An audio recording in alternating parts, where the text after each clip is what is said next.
গ্যাসের চুলায় কিভাবে পারফেক্ট চিতই পিঠা বানাতে পারবেন সেই রেসিপিটি আপনাদের সঙ্গে শেয়ার করছি। চিতই পিঠা বানানোর জন্য প্রথমে এখানে আমি শুকনো 3 কাপ চালের গুঁড়া নিয়েছি। যারা কোনোদিন চিতই পিঠা বানাননি তারাও এই রেসিপিতে চিতই পিঠা বানাতে পারবেন।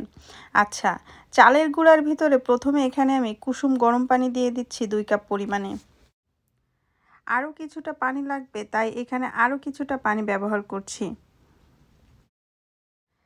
3 বার পানি দিয়ে চালের গুঁড়োটাকে আমি মেখে নিয়েছি। এটা যত বেশি হাত দিয়ে মাখবেন পিঠাটা তত বেশি ভালো হবে। এখন আমি এর ভিতরে দিয়ে দিচ্ছি স্বাদ মতো লবণ। 5-6 মিনিটের মতো চালের গোলাটাকে আমি গুলিয়ে নিয়েছি। কেমন পাতলা হয়েছে আপনাদেরকে আমি দেখিয়ে দিচ্ছি। দেখেই বুঝতে পারছেন কেমন হয়েছে। এখন আমি ঢাকনা দিয়ে ঢেকে আধা ঘন্টার জন্য রেস্টে রেখে দিব। আধা ঘন্টা পরে ফিরে আসলাম, ঢাকনাটা তুলে নিচ্ছি। চামচ দিয়ে গোলাটাকে প্রথমে একটু নেড়েচেড়ে দিচ্ছি।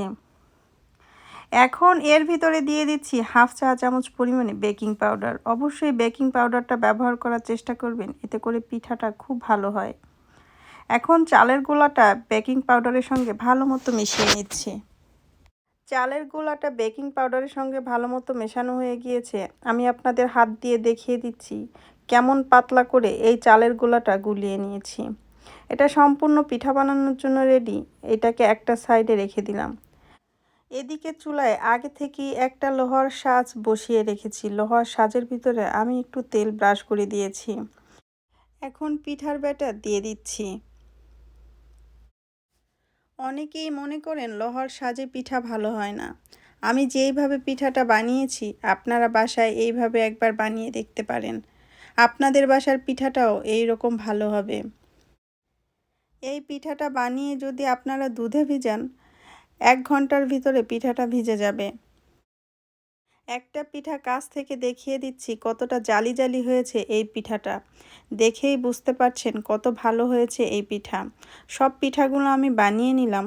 আমার চিতই পিঠার রেসিপিটা আপনাদের কাছে কেমন লেগেছে আমাকে কমেন্টস করে জানাতে ভুলবেন না। একটা পিঠা আপনাদেরকে ভেঙে দেখাই, তাহলে বুঝতে পারবেন ভিতরে কতটা পারফেক্ট হয়েছে এই চিতই পিঠার।